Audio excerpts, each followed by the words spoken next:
Switzerland has entered the chat. They're now calling the strikes on Iran war crimes and crimes against humanity. Do you know what it takes for famously neutral Switzerland to get involved? I mean, they are still probably holding stolen loot from World War II in their bank vault, but maybe it's because of images like this. That's streets of Iran on fire. That is black smoke covering the city, and black rain is falling on the city, laced with oil from those fires that you saw. Yes, that's considered an environmental disaster, not to mention the strikes on desalination plants. Do you know what those are? They remove salt from water to make it drinkable. And what happens when people don't have enough drinkable water? They can last 2, maybe 3 days before they, well, no longer exist. That is why Switzerland is stepping in and going, hey guys, we're going to break our neutrality just a wee bit and make a statement here that you have gone too far.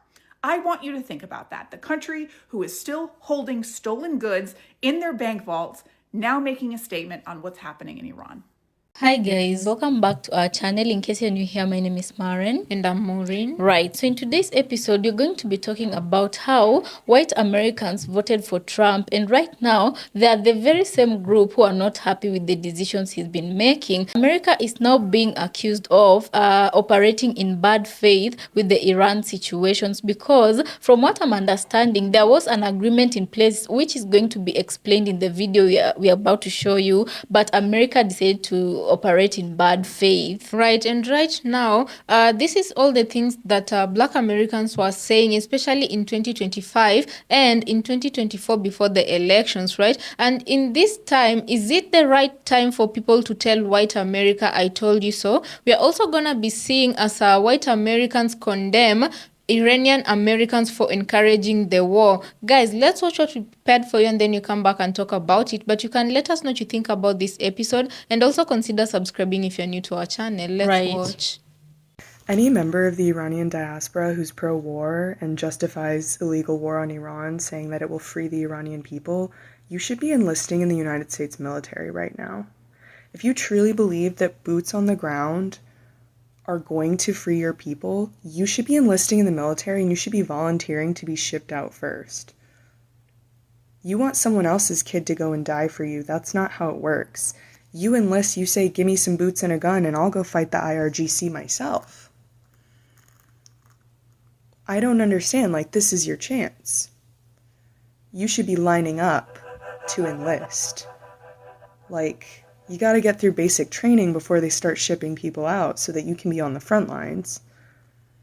Why are you not, like, in a hurry to join up and go over there and fight for your people yourself, like, face to face? I don't get it. Older Iranians and immigrants tend to support the war in Iran. Younger Iranians, mostly raised here, This is a very interesting observation, but my experience diverges from this relatively significantly, and I'd like to explain how. For context, I'm a university professor, I'm an Iran specialist, and I'm Iranian myself, so I've spoken with probably hundreds of Iranians at this point over the last week or so that this has been happening. And I can tell you that for me, in my circles, the divide is not generational, it's about recency of immigration. Older Iranians who were in Iran for the Iran-Iraq war are much less likely to support this war because they have seen up close the devastation that war brings.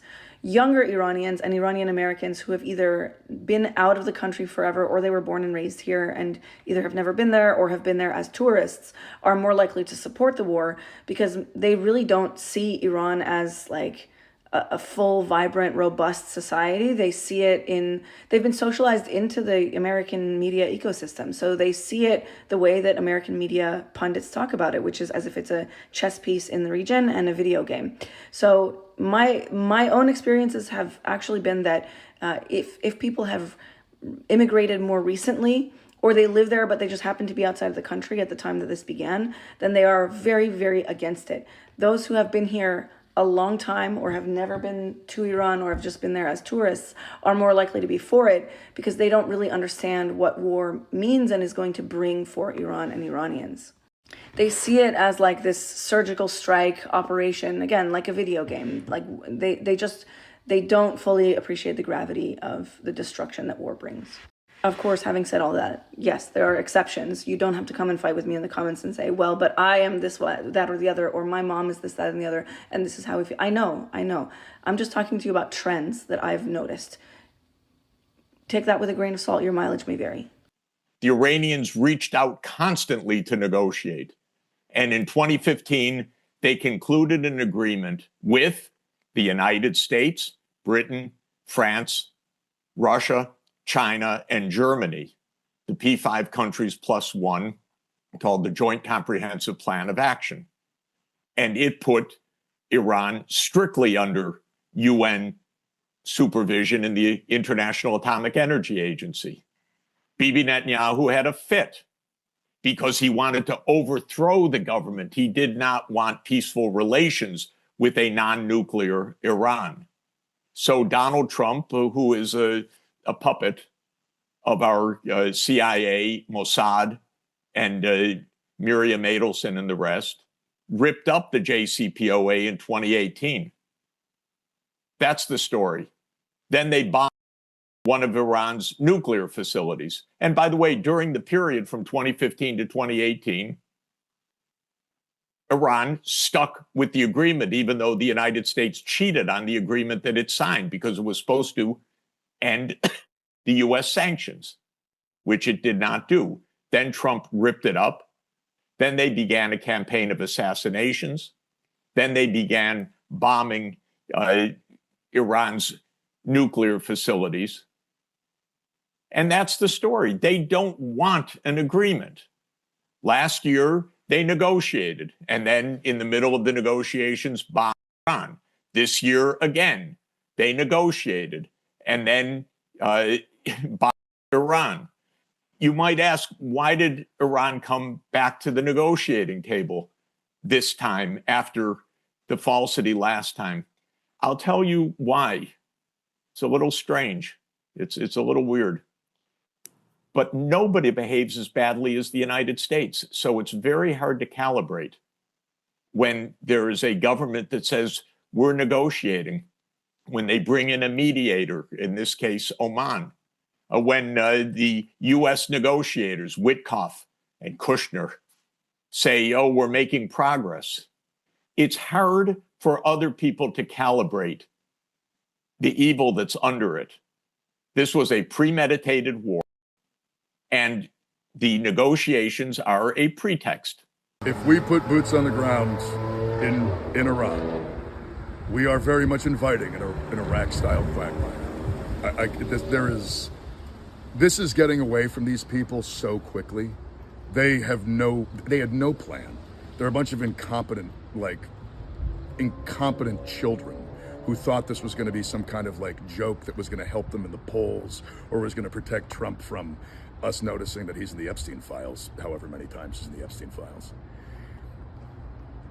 It is now completely getting away from them, and oh my God, if we put troops in, I mean, we're really kind of the genie's out of the bottle at that point, and I am very, very concerned about the future that we're looking at if we start committing ground troops to a war in Iran. I also, frankly, just from a professional perspective, what are we going to do? Like contested amphibious invasions? We're going to do paratrooper drops? I mean, we went into Iraq primarily because we had troop buildups on the border in neighboring countries that had land access. But we don't have land access from Afghanistan, and we don't have land access from Iraq, and we don't have the troops built up. I don't even understand. I don't want to be flippant, but I just don't even understand from a strategic and professional perspective how they intend to do this. These people don't know what they're doing. They're a bunch of incompetent morons, and sadly, a lot of people likely are going to pay the price in blood, and that's a real shame. By design, Israel is attacking the lifeline infrastructure of Iran, and guess what they announced, Iran, today? Ayatollah Khamenei has been replaced by Ayatollah Khamenei, someone who's his son, who's even further hard right. So this is obviously going to be months on end. Caroline Leavitt has said that the president will not rule out boots on the ground nor a draft We're doing all of this for Israel, a country that will never be satiated as it pertains to the Middle East. So this is what's happening. It's amazing. It's you don't see this anywhere else in the world. By the way, at the emergency meeting of the UN Security Council that I attended on Saturday, you see how we're in the looking glass because one country after another attacked Iran for its violence. Even Bahrain called it unprovoked attack by Iran.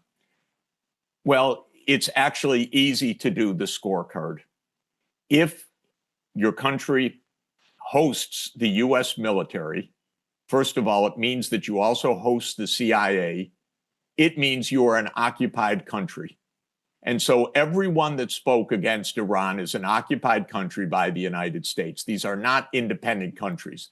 When we listen to Merz or to Macron or to the Danes or to the British, the US military and CIA is all over those countries and has been for decades. These are not independent voices. These are part of the vassal states of the empire. This empire is destroying itself in its bloodiness, its bloody-mindedness, its murders, its wars, its debts, the trillions of dollars we're spending in this. But this is an empire that is behaving so shockingly that others actually can't calibrate. They don't understand that negotiation means we will come to murder you. And that the best thing is we will murder your religious leader. Stitch this with a fact so ridiculous you didn't believe it until you looked it up yourself. I've got a good one that's going to shock you. Okay, for this one, we have to go all the way back to 1979 during the Iranian hostage crisis of the U.S. Embassy. My Iranian friend told me about this in college, but tell me why, after about a week or so of holding these Americans hostage in the embassy, the Ayatollah at the time decides to let only the black people go. Okay, he let the women go too, but this is mainly about black people. His reason for it was both motivational and also a next level diss track for like bigoted America. He was like, African Americans have been oppressed by the US for so long that we are not going to contribute to that. Anyways, that's one of the reasons why I love my Persian, so happy Nowruz! So guys, welcome back. Let us know what you think about the video we just played here. You know, when things like this, the situation that is happening between Iran and America, when things like this happen, it's really, it leaves behind long life effects that are felt even by the next generation and the next generation to come, right? We look at a situation where you take a look at a country like Japan. Japan has been living through the effects of what happened to them, and those are things that happened before we were even born, right? But we hear of it up to date. These are things that literally changed their genetic modification. It literally affected the food that they were eating. And I feel like if the world was to learn from that, there was a lot to be learned from, right? So would you say that the situation that is happening right now is purely out of ignorance, or it's because of the big egos that these big men have that we are in these situations? Because remember, there are videos of oil catching fires in Iran because of what America is doing to them. There's videos going viral right now of fire everywhere because the oils are coming up in smoke, and this is going to affect the economy, Right. And to those who are concerned with Iranian Americans who are supporting the war, I do believe or understand where they're coming from, because there was one lady who was saying, if you really truly want this war to keep going, why don't you yourself go and volunteer to be drafted in American military so that you can go to the front lines and view this war for yourself, witness it for yourself, instead of sitting comfortably in your house and encouraging it to happen so that other people's children can go and die for you. Right, I feel like that is a fair thing. If only there was that liberty for people to do that, it means those who are not supporting would be allowed to remain behind, and those ones who want to entertain themselves and get busy with these kind of activities can go and participate in that themselves, right? But unfortunately, have you ever heard about the saying that goes that says casualties of war, they're normally collateral damages, and collateral damages in this case a lot of the times include even human lives, right? And we look at the situation in Iran right now, right?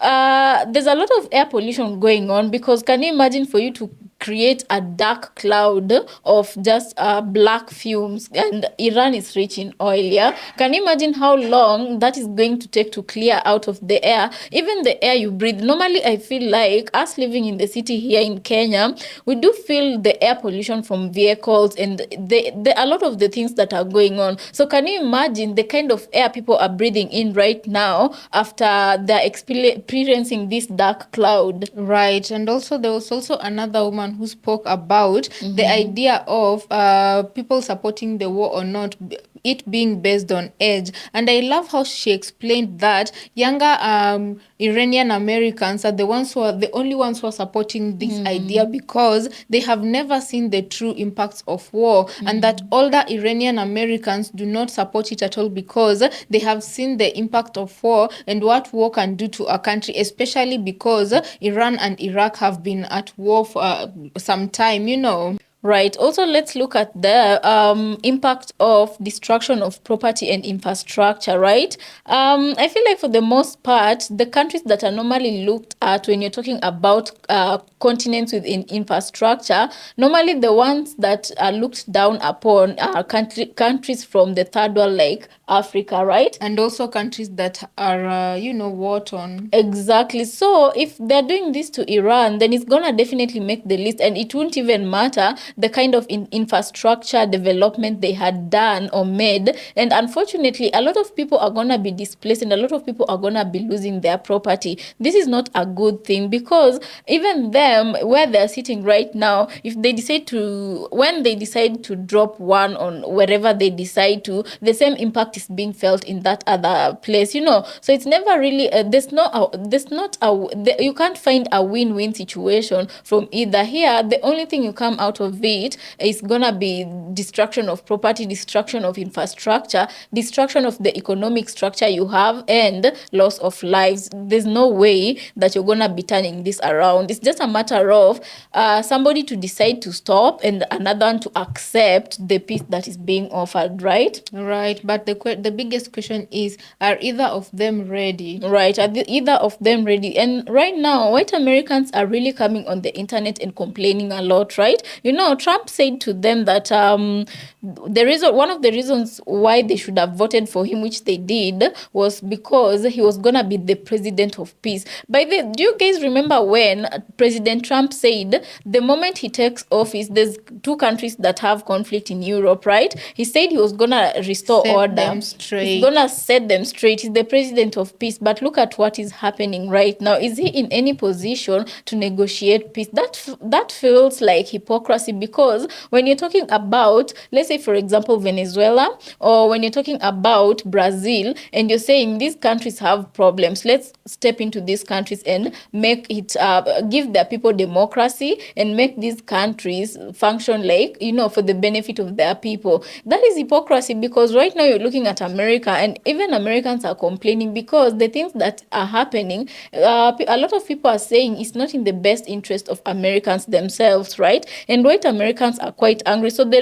from our research, the main reasons they're giving, because a lot of them are saying they did not vote for this, and they did not want to start, whatever Trump is doing right now, they were not for it, and they didn't vote for that, right? So it contradicts. The first reason is because they say it contradicts the America First promise. I do remember quite clearly that President Trump, during campaign, he said America First. That is why a lot of immigrants were being deported, because he wanted an economy that only favored Americans, and he wanted a situation that only put Americans first. Meaning, if you're gonna be easing tax, you're gonna be making it for the benefit of Americans. If the food prices were gonna come down, like for example, eggs, if fuel costs were gonna come down, then it means that Americans were the first ones who are gonna be benefiting from this. But these promises, have Americans, have they started seeing some of these promises come reality? Right. Plus, most of his supporters feel like they have been betrayed because, just as Maren has said, one of the biggest platforms he ran on was stopping wars around the world, and only for him to turn around and go and start one in the Middle East. So this is why one of the biggest reasons why they're feeling betrayed. And there's nothing that really gets a standard white American like the fear of instability when it comes to when you hurt their pockets. They really feel it. And the reason, as I said again, why a lot of them voted Donald Trump is because he was a representation of economic stability, At least according to them, according to them. Eyes. Even that is actually the reason why even Latinos voted for Trump, because they believed Trump would be good for their economy. But right now, what this situation between Iran and America means that fuel prices are gonna skyrocket, right? Right now, an average American needs to use their car to get to their job, and an average American needs their car to go pick their kids from daycare. An average American, like literally a lot of things, the things they do depends on fuel and gas. Because right now, if you destabilize Iran, it means that their contribution to the world stage that they were bringing when it comes to fuel and gas, it means that it reduces by that much, and this is threatening white Americans' economy, not just white Americans, but all of them really, Right. Another reason why white Americans are angry, right, it's because for them, they feel like when things like this begin, it's gonna take a long time before it gets resolved. And I feel like we did something of a similar episode of this. Right. And the perfect example they usually give was of the Iraq and also Afghanistan war. Right. And how long it lasted. Right. Because guys, just imagine someone who loses a whole entire family after this happens, and maybe they're next in line. Do you think that the way human beings are made, they're big on revenge, especially if they face a very traumatic experience? It's hard for people to forget, right? And then you take this type of person and they get into the government. They'll always have the eyes out on you. You'll always have a huge target on your back. It doesn't even mean, regardless of the peace deal you have with whoever you have it with, they'll always want a personal reason to be able to target you, Right. But guys, I don't know what you have to say about this, yeah? Let us know down in the comment section what you think about this episode, and also consider subscribing if you're new to our channel, and we'll see you on our next episode.